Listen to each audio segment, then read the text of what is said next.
It's strange that I don't know where to start. I guess it will hurt me later. How it's possible for a father and son to be perfect strangers. How are things at home? How does mommy seem? I gotta ask you, because you know she won't talk to me. I don't blame her though. All the threats I give makes life sound like a commodity. But it really feels like it now after getting caught doing an armed shopping spree. And you know what? You know what I wanted to be when I was little? A garbage man. I guess I didn't set the standards high. So you don't have to work to have your aspirations surpassing mine.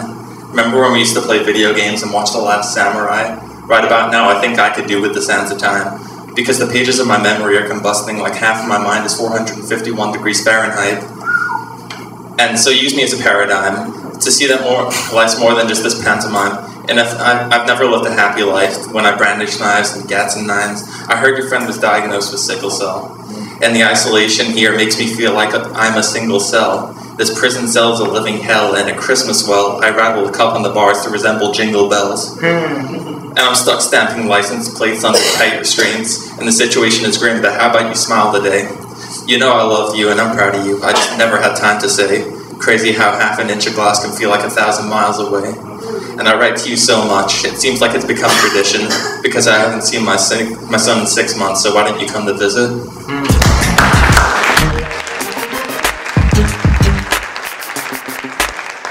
But it was more than just a cherry pop, they put a train on me. It was crazy, but I enjoyed it. Before I read my poem, I want to let you know where it's coming from. I actually had to counsel one of my boys. We were in a setting, something like this. Standing off to the back, he saw his ex-girlfriend walk through with a new boyfriend. He got upset. He's hysterical. Like, wait, I going over there, I have to say something. I said, why? You neglected her when you got a chance. She was yours? No, I tell him, I say, as cliche as it is, and it's the title of my poem, You Never Miss the Water Until the Well Run Dry. Nice. Voice in there. When she's calling your phone and you don't bother to answer, and the pain shoots through her body like cancer. When she when she sits and cries because of all the broken promises and lies, and she realizes she no longer leads to try, that's when you realize you never miss the water until the well run dry. When she asks for just a little time and some attention, and you deny it but she never mentions that her feelings for you are slowly slipping away, but because the love she has for you, she continues to stay. When she finally listens to her mother, and when she tells her that there's no need to cry, that's when you'll realize that you never miss the water until the well runs dry.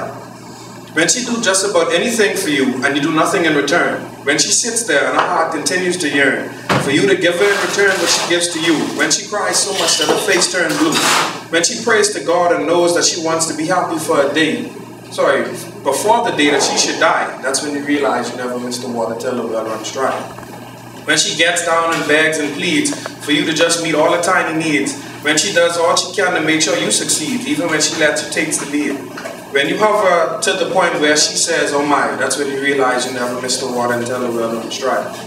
When the day comes and she meets someone brand new, someone who actually has a clue of what a woman really wants and needs, someone who has the ability to feed and nourish all her thoughts, and she takes that deep breath and then sighs, that's when you realize that you never miss the water until the well runs dry.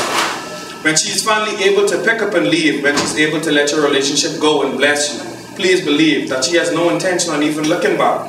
Because for all the years that she was on the attack, she finally has someone who was at her defense, someone who isn't shy to love her and treat her right. That's when you realize that you never miss the water until the well runs dry. When she has a smile on way more than a frown, unlike when she was with you and you were afraid to give her the crown. And treat her like the queen that she is meant to be, and you look at her new relationship and it's plain to see that she is now on an emotional high. That's when you realize that you never miss the water until the well runs dry. When she can see you and wish you all the best with no malice or cruel intent, because her heart is no longer twisted or bent. Her mind is at ease because now her new love does all he can to please her, does all he can to please her and make sure that she feels like she can fly. That's when you realize you never miss the water until the well runs dry. When you sit back and realize that you had her in the palm of your hand, and not one day she ever had an issue or a demand, but you were afraid to take a stand and look at yourself and say you were out of order for the way that you treated her, but now she won't even bother. She now has eyes filled with tears, But they're not tears of sorrow.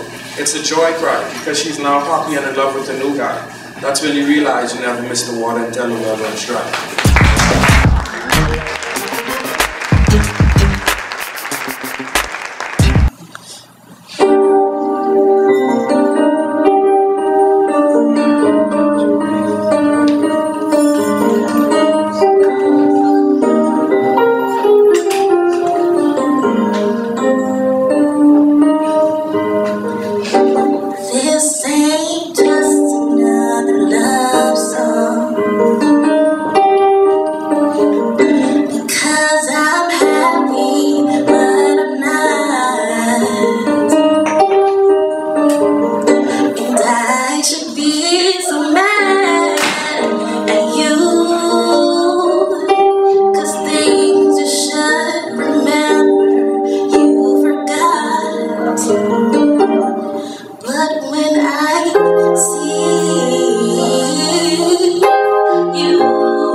My cry fell on deaf ears. She stroked the faint scar that the noose left around my right ear and proceeded to handle my life so delicately, like she made a pact with the devil to take control of me. The perfect kind of misery, a mixture of what's wrong and what's supposed to be. Vengeance was her form of rehabilitation, and I was what she overdosed on. She was green. She was the provider of my needs, the reason for my greed. She was the one thing I hated most, but needed just as equally.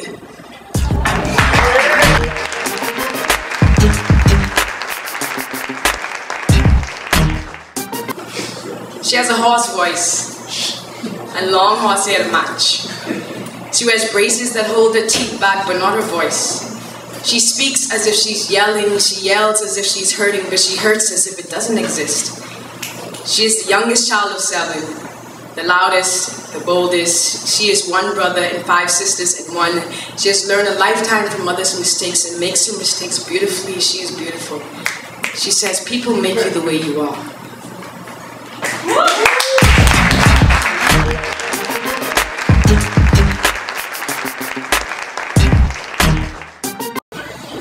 Just breathe and take a deep breath. You're going into labor. Here's a morphine injection too. induced the pain, but I needed something more potent to reduce infection. I said to just breathe and take a deep breath. See, God wanted to perform surgery on me, but I was so caught up with being stubborn that his C-section was delayed until morphine patient in section C. And all the while I was suffering in vain because the surgery was free. See, I was too short-sighted to realize that I was free from my sins, so because of my lack of trust in God, I bore the birth of twins. Stress and burdens were their name and setback was their game. But it was hard trying to raise twins, seeing that I grew up and I had no father figure. I said I was a single mom, bringing in the only income because I had no father figure. And I was living in the past, but even worse, living with fear. See, past was the non-Christian lifestyle I was living, and my baby's daddy's name was Fear. So living in the past while I was living in fear with stress and burdens, surely things became very clear. I became sick and they became the death of me. But God had plans and he made it clear. It was Gabriel who came to me in a dream and told me exactly what I needed to hear. He said that your work was judged by God and it wasn't really well done, but simply medium rare. So as I lay there lifeless with no air, what God did next, it shocked me. Claire, I said, charge it again, Claire. And I woke up to my body slightly paining me. By this time I know I underwent God's surgery and I didn't care. Now you just witnessed the rebirth of me, and this time without fear, childbirth.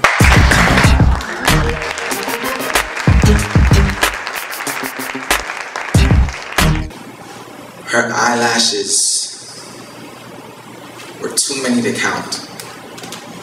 Still, he lost sleep counting sheep, trying to figure out just how many there were. Her eyes were captured rays of sunlight, only dimmed by her ecliptic smile that eclipsed the eclipse itself. Her lips were the perfect roses, just petals, no thorns, and her voice was so angelic that angels themselves gathered just to hear her speak. Listen. Feel the earth quake as her heart beats in sync with waterfalls. It's as though water falls with every step she takes away from him. Because every time she was near, the sun always shined. Because she was perfect. Perfect for him. But he couldn't see it. He had been blinded by the powdered sense that he spent all his dollars and cents on. And after beating her senseless, he took hers too, leaving her low, all so that he could get high. Now, she no longer smiles with the sunrise. He's changed her sunny eyes into Hurricane Katrina's, but her name was Monique. And she loved him. She loved him more than the ex-boyfriend of Adele before 21. And before she was 21, she had already forgiven him 7 times 70. Her love was biblical, so she prayed for him to change. She wished he would change. She begged him to change like a beggar begs for change. She begged him to change, but he couldn't spare it. Coke had broke him financially, so he broke her physically, mentally, spiritually, and emotionally. But she was perfect for him.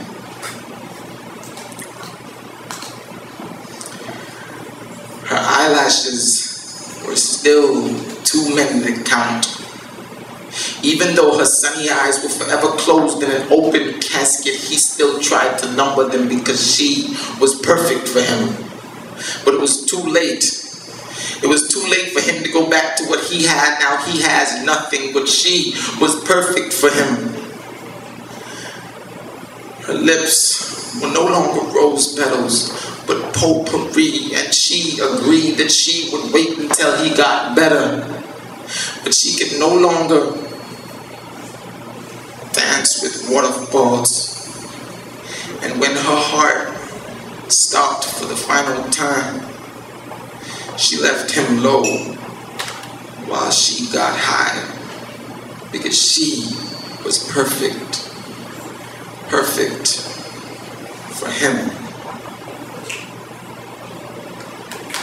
Now, you want to know how you mess up something perfect?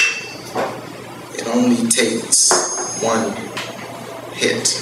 That was it.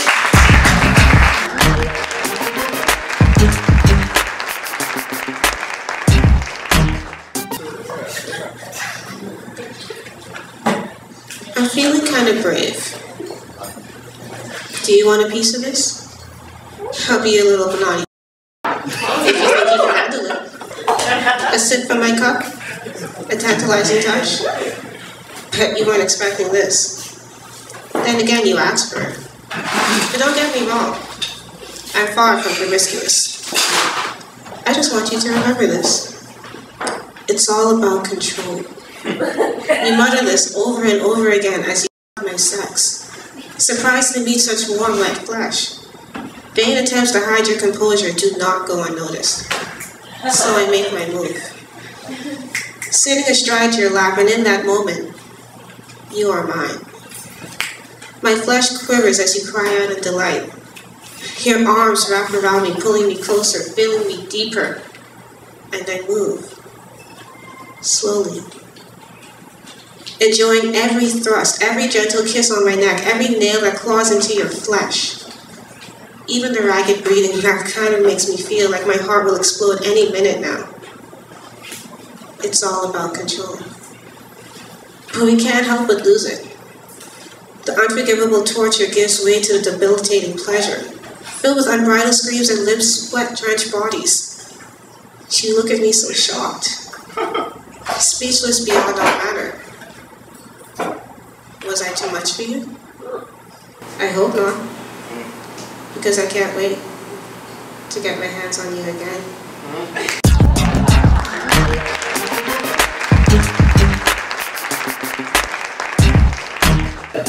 You said you liked Sandy, but Sandy wasn't dandy. When she picked roofs up like cotton candy, where her living room used to be, my mom now has a swimming pool. Is that cool? Not necessarily. Fortunately, she survived and she's alive. But not some unfortunate people in Haiti who died. And their family cried. From my apartment roof, clay tiles flew by as sandy blue. Luckily, I don't have a leak, but it might be too early to speak.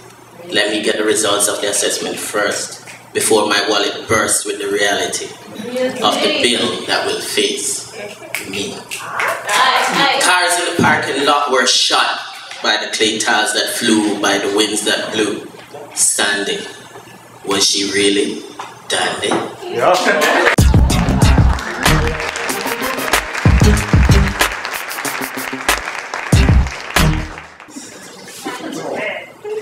So,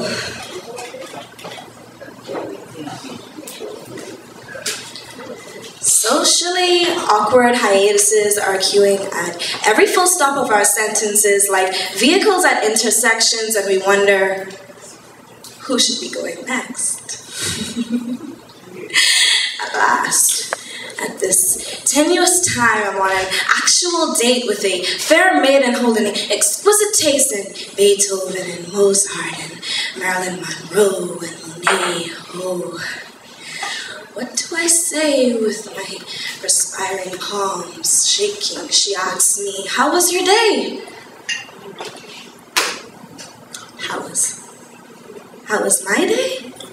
Well, you see, I've spent a nickel of the hour and dimes of a minute in a trance about my life and envisioning you in it. But enough about me. Would you like to know what I like about you? The way you The way you enclose your femininity between those two long stilts that you call legs, and the way that you hold your glass with such elegance and class. And please excuse me if you ever caught me staring at your, your derriere. I watched you as you got up to go to the bathroom, what kind of sort of reminds me of my bedroom where I excrete waste and express myself mentally. Your naivety of my true identity will surprise you tonight, where my premeditated actions will accidentally allow me to turn through the wrong corner leading to my home, which is now your home, and we are all alone, so what you gonna do?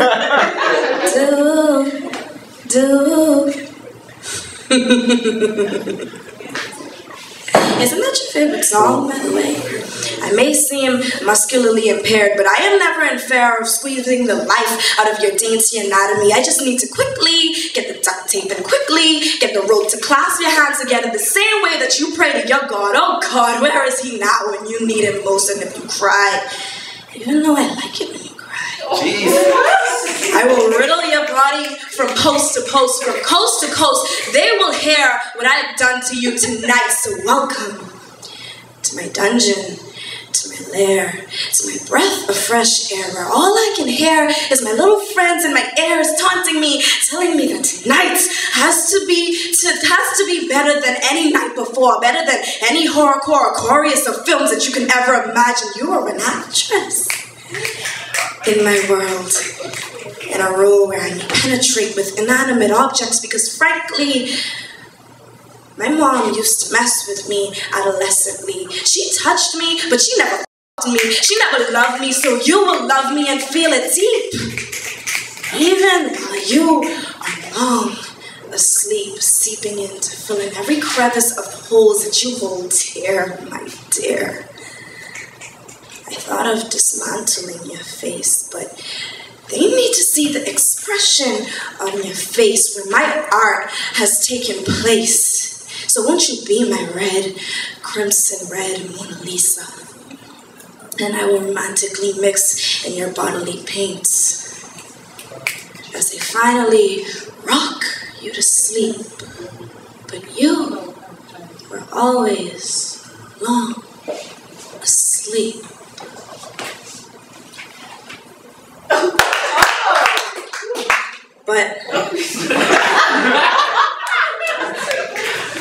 But my sadistic thoughts have my tongue quivering, because I know that she will never concur for the things that I really want to do to her.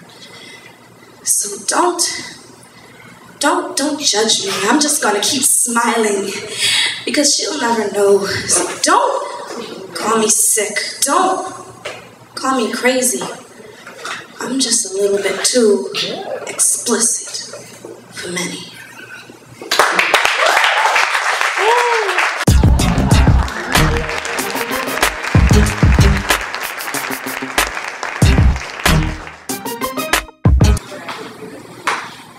We all looked at this woman musically. Dark-skinned, unattractive, wearing leopard print and dressed like a harlot. Now, from the description, what would you assume the music was about? I thought it was clear until one of the ladies said, "If I was that black, I'd marry a white man." My heart paused, went slightly offbeat, and breath seemed to escape me. It was as if this statement had clogged my arteries like fat, causing stroke-like symptoms. It left me paralyzed, unable to speak, to move. My thoughts raced around in my mind, I unable to fathom. Such thoughts escaping the lips of an adult, one of African descent nonetheless. Didn't she know from whence we came? Hadn't she heard of the struggles we faced? Maybe she did. Maybe she had. Maybe she was buried deep within the wounds of our ancestors' backs. She not much different from any. She not much different from many, having learned from society that there is nothing good in this color of our skin. Having learned to fear and resent it because this pigment must be the issue.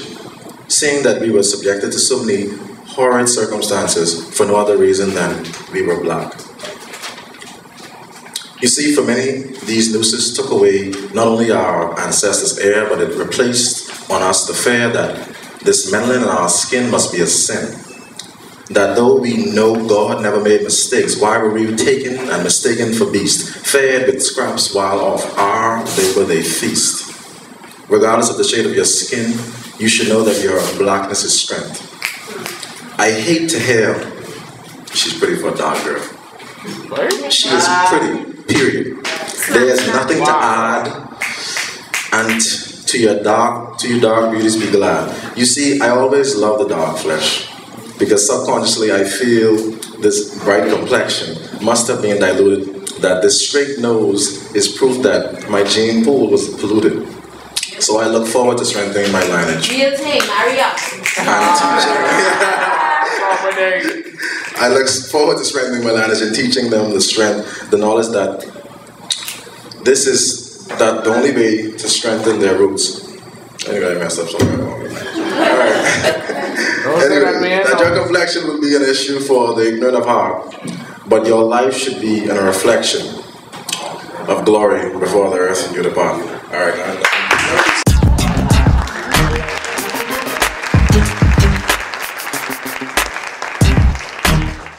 Every day, your words continue to wreak sexual havoc in me. There is nothing about you that I want to forget. I want you to be the object of my masturbatory fantasy because my all wet. I want us to be tied together like shoestrings, the acoustic melody on guitar strings, because I am of the conclusion that our tongues must have a union. So let's take a love bath, baby. I have not forgot, you see, that you promised to satisfy me sexually. Sweat smelling so sweet, spread my lips, creating heat between your lips, eating me between my hips, stroking the man with your tongue sticks between the sheets. Yes! Satisfy me. Hallelujah! You torment me with your spitty kissing ways. I just don't want you to stop, you see. Just place me on all fours and talk the cum right out of me. I'm talking finger me with your 10 fingers and massage me with your toes. Duck me into the second floor handicapped last stall and suck me straight into 5 o'clock. Yes, don't stop. Suck me right up into the caught up into the position to be stocked up on your goodness. Jesus Christ. You are before me, sweet man, and yes, you're sweet. Allow me to present my prescription for your tongue to inject me orally. Let my untamed thoughts be loose to do. I will not be content until we blend our juices and I grind the pleasure out of you. Even if it's just a little sneak, yeah. Come over here, boy. Give me just a little piece, yeah. Because it's so dry tonight, we won't sleep until I taste of that tongue you promised you will satisfy me.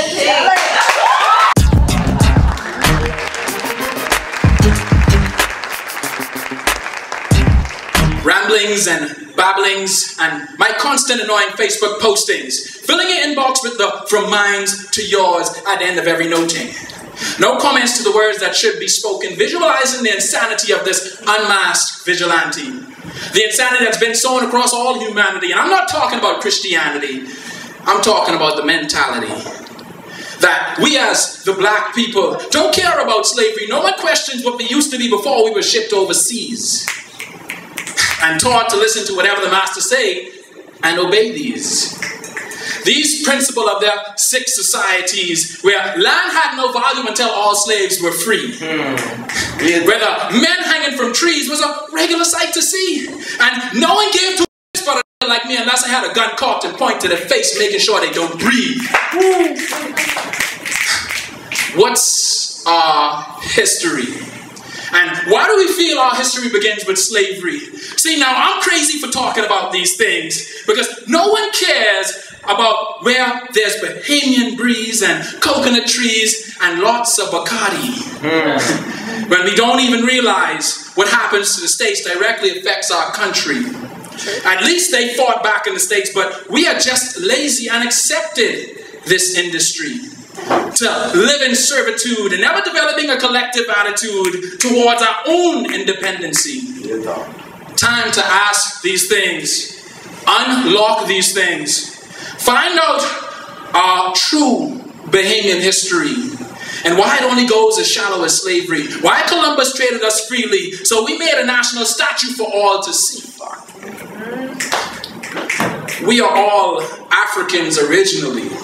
And I speak no fallacies. If a Chinese was born in the Bahamas genetically, he is still Chinese. So what makes us more Bahamian than the stamp on the passport for our own personal traveling needs? Unravel this mystery. Think about the tum-tums we beat. Unmask our history.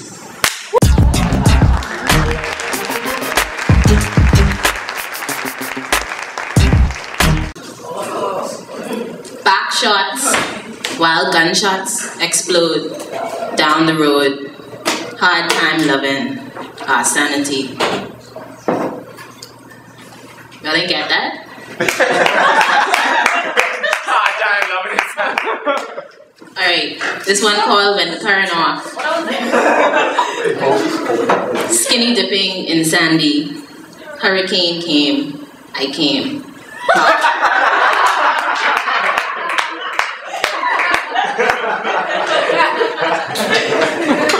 And this one is called This Herb from Nassau Village. Complicated herb, complicated people, it's complicated. Okay, this is what I really wanted to say. This is a poem by Margaret Walker. This is written in 1940 something, and I don't see why my people didn't get it yet. For my people everywhere, singing their slave songs repeatedly, their dirges and their ditties and their blues and jubilees, praying their prayers nightly to an unknown God, bending their knees humbly to an unseen power. For my people lending their strength to the years, to the gone years and the now years and the maybe years, washing, ironing, cooking, scrubbing, sewing, mending, hoeing, plowing, digging, planting, pruning, patching, dragging along, never gaining, never reaping, never knowing, and never overstanding. For my playmates in the clay and dust and sand of Alabama, in our case, is Andres. Backyards, playing, baptizing, and preaching, and doctor, and jail, and soldier, and school, and mama, and cooking, and playhouse, and concert, and store, and hair, and Miss Chumby, and company. For the cramped, bewildered years, we went to school to learn to know the reasons why and the answers to and the people who and the places where and the days when, in memory of the bitter hours when we discovered we were black and poor and small and different and nobody cared. Nobody cared and nobody wondered and nobody overstood. For the boys and girls who grew in spite of these things, to be man and woman, to laugh and dance and sing and play and drink their wine and religion and success, to marry their playmates and bear children and then die of consumption and anemia and lynching. For my people thronging 47th Street in Chicago and Lenox Avenue in New York and Rampart Street in New Orleans, lost, disinherited, dispossessed, and happy people filling the cabarets and taverns and other people's pockets and needing bread and shoes and milk and land and money and something all our own. For my people walking blindly, spreading joy, losing time being lazy, sleeping when hungry, shouting when burdened, drinking when hopeless, tied and shackled and tangled among ourselves by the unseen creatures who tower over us omnisciently and laugh. For my people blundering and groping and floundering in the dark of churches and schools and clubs and societies, associations and councils and committees and conventions, distressed and disturbed and deceived and devoured by money-hungry, glory-craving leeches, preyed on by facile force of state and fad and novelty, by false prophet and holy believer. For my people standing, staring, trying to fashion a better way from confusion, from hypocrisy and misunderstanding, trying to fashion a world that will hold all the people, all the faces, all the Adams and Eves and their countless generations. Let a new earth rise. Let another world be born. Let a bloody peace be written in the sky. Let a second generation full of courage issue forth. Let a people loving freedom come to growth. Let a beauty full of healing and strength and final clenching be the pulsing in our spirits and our blood. Let the martial songs be written. Let the dirges disappear. Let a race of men, no, let a race of gods now rise and take control. Thank you.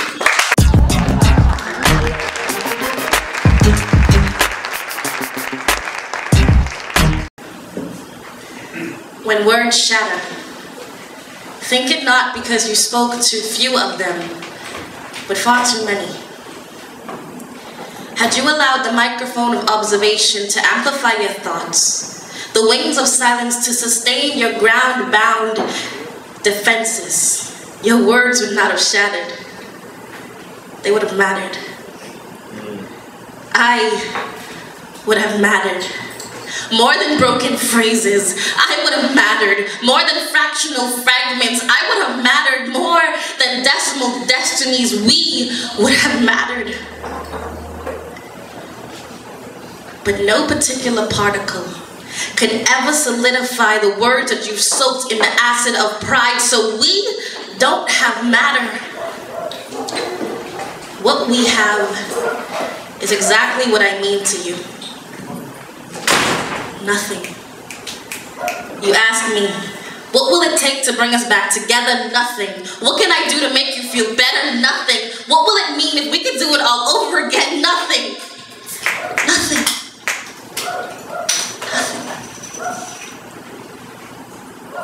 When will you give me another opportunity? When God cries long and hard enough to cause the earth to flood again. When doves turn black, in fact, when clocks go back, when prophets stop taking profits from man, when you stop falling in love with mirrors, when 4 words can take us forwards, and I truly forgive you. That's when. But you speak too much, never allowing sincerity to get a word in, so all I hear is shattered glass, making ripples in the waters in which we once cleansed our unified spirit. So hush. Poetic apologies flow when your words do so no longer. See, words only judge and rate me, but sealed lips liberate me, alliterate me as you sing sweet, silent songs smoothly, silky syllables that soothe silence. Hyperbolize me as we engage in a million, trillion, billion sessions of muted intercourse, personify this thing until it consumes the very basis on which we've created our faults.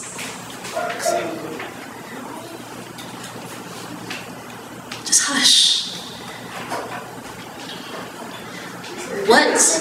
When will you ever give me another opportunity? I said, when God cries long and hard enough to make the earth flood again.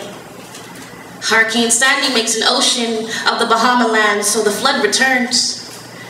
When doves turn black, the white bird flies into the path of thickened smoke. The colors of its feathers darken. I said, when clocks go back, a little girl throws her brother's watch over her head, so it seems that time flies backwards. When prophets stop taking profits from man, God will bless his faithful servants. When you stop falling in love with mirrors. So I paste a photo of myself next to your reflection, right? So it's possible. Matter can never justify, can never do justice to the pure, formless, aesthetic beauty of silence. Words will never shatter if unspoken. Beating hearts are better liars than broken words. I said beating hearts are better lawyers than spoken words. So stop trying to dismiss yourself. You ask me, what will it take to bring us back together again? Nothing. Don't say anything.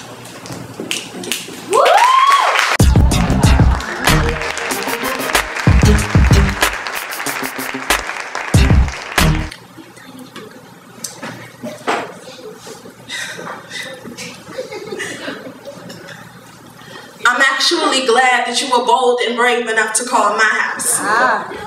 So we can discuss this woman to woman and try to figure out some of these things. So we can compare notes and times and try to figure out some of his ties, lies. Here it is.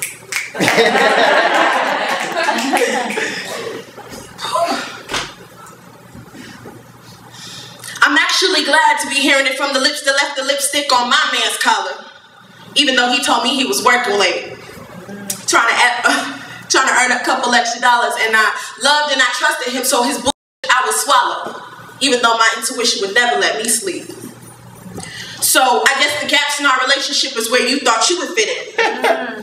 Just another insecure woman trying to get with a man that's already got someone, but see, you're not deep enough for a real man to fall in love with, and we already know that. Cause honey, your skirt's so short that it already shows your best assets. So there's not even no point in trying to figure out what you think. And after all, this is a costume. He is not you for your mind. And you're still young at heart. So you think this is real cute, calling your girls, talking about stuff. He cheating on her because he'd rather be with you. But in reality, we are nothing alike.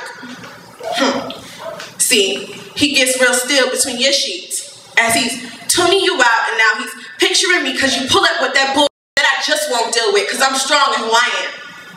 And he loves that. He loves that about me. It's just that sometimes he can't stand the fact that he don't deserve a woman like me. And when he feel that way, well, hell, that's when he come running with your dirty sheets. So why don't you do me a favor? And when he comes over tonight, and you're coming, and he's coming, and you're both coming, at last just lean his head back and you'll see me staring at you.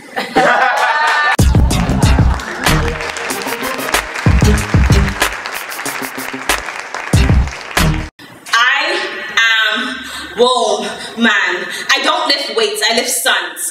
I give birth to Amazon queens and warrior kings. I will not allow my womb to be ransacked and despoiled. I am womb man. I stand tall even at my height.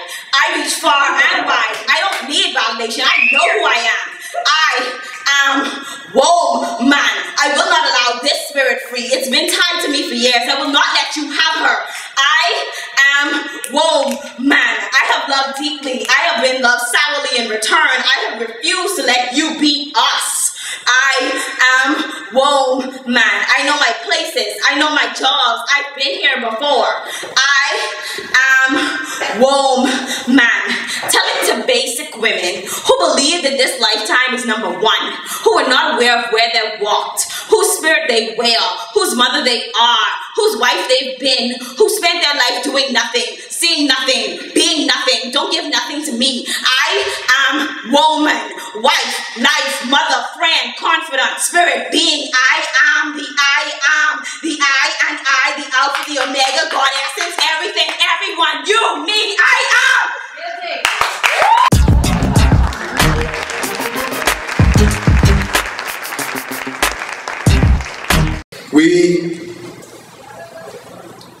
We consulted constellations when confronted with complications. Advice from afar, ancestors blessing a celestial union, a ceremony serenaded by angels, no fireworks. Shooting stars rain down in our presence. Our presence made the rocks and trees sing praises. Star Wars. Comets collide, massive magnitudes of energy released into the abyss of nothingness, miscommunication, still grounded. We consulted the constellations, communications, conversations, when confronted with complications. Sila. We never waste energy, we never waste energy, and we never go to sleep angry.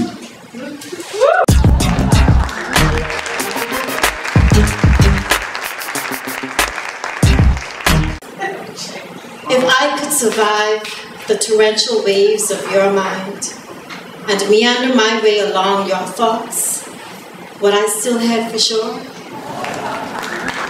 Write those soulful lines of your past till your fingers buckle like your forefathers' knees in scorching Caribbean sun.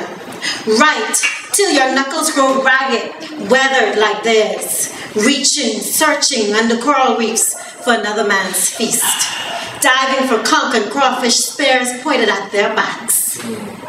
Squeeze the pen tight like they squeeze machetes, heavy, swinging across miles of plantain and cane fields, beaten whips tearing bronze flesh.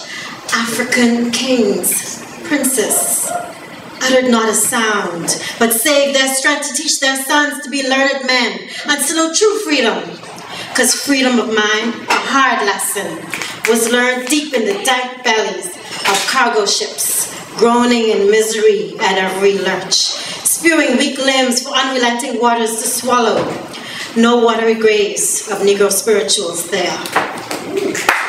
Pound your fists into the page. Make the page cry out for mothers who dug their fists into dull earth. Hearts of stone, eyes of glass. Minds flung free from captives who scarred their bellies. African Amazons. Amazing, uttered not a sound, but saved their strength to teach their daughters to rise forward in grace. 'Cause grace, true grace, rises up slowly in whispered spirits. Right till the sweat pours from your fingertips, like sweat from the temples of young boys, scrambling to escape that cursed living. Don't lose your grip on the pen. Testify for those who lost their grip on life. When masters trampled on them, their dignity crushed, their pleas for freedom scorned and mocked. Claim your freedom. Right of freedom, right to free them. Let your lines sing with mine. A formidable chorus line like tribal lines, unbroken spirits. Keeping time right to honor history. Right to shape a new story.